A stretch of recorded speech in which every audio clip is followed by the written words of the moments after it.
when you guys obviously get an initial call with one of, a prospective, prospect client, whatever you want to refer to that as, what are some of the first things that you're kind of, trying to discover from them?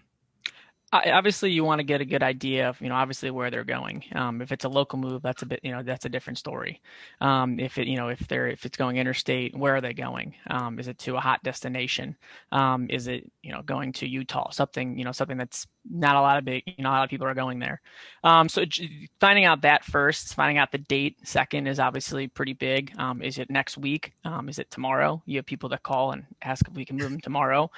Um, or if it is at the end of the year, what is it? And obviously, the third thing we look for is setting up a time either to meet in person or do a virtual, like a FaceTime, or we have an app we can use to kind of set up a time to meet so we can kind of see what you're looking to bring. It's very difficult when someone just gives you, hey, I'm moving just a bedroom here, a bedroom set here. It's hard to gauge what that means because everybody's idea of a bedroom set's different. So once we do that either in person or virtually, I'm able to come up with an estimate based off of that. So one of the big things that I get clients asking me is like, why are they asking how many pounds? And Nolan, why don't you kind of explain to people, the importance of weight, why it's a number that you guys are always asking for? And Absolutely. So the weight drives the price. So obviously, the more you have, the more expensive it's going to be, just like anything else.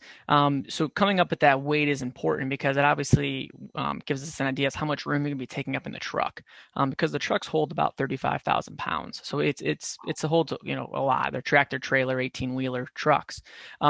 So we need to figure out how much space are you going to take up in there.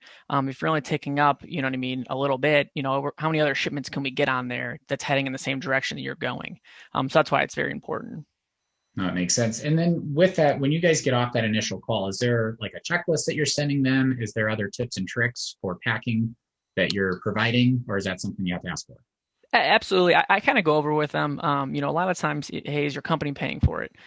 Is another question I ask because if they're paying for it, they want everything. Obviously, the gold Mhm. package, I should say, want us to pack and unpack and ship their cars and everything like that, which is great. But somebody who's paying out of pocket, hey, how can I save money? How can I make this as cheap as possible? I kind of give recommendations of things I could recommend to them to save money. The things that get expensive, the things that you can do on your own, since Mhm. you are driving, it's not a far distance. You are taking your car. What items can you take in your car? You are going up that way a couple times to sign the house. Take some things every single time you go. Everything you take is only going to be less work for us, which means the price will be cheaper.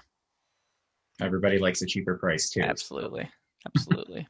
So, talking about making things cheaper, one is reducing the weight. Mhm. So, what are some ways that you typically suggest people get rid of stuff that they shouldn't be moving? What kind of, tips can you provide there? Absolutely. I will say the biggest, one of the biggest ones is TVs. A lot of people want to move TVs, but the problem is it's expensive too. Mhm. Obviously we don't want to just throw a TV in a truck. We package it up in a TV carton, which is expensive. And then you add, do we need to unmount it and remount it at destination? Sometimes when you add all those costs in, depending on how many TVs you have, it's actually cheaper to just get new TVs. So a lot of people will just, hey, we're selling the house with the TVs as is. We're going to buy new ones because nowadays TVs are cheap.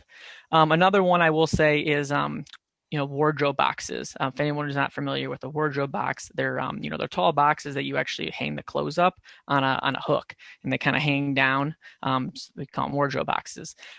Those are always take up a lot of room because they're tall. You can only stack so many of them on top of each other. So stuff like that, if you take those in your car or lay them down, that's going to take up a lot less space in the truck, and opposed to it's just a smaller medium moving box. So those are two things I usually try to recommend to people.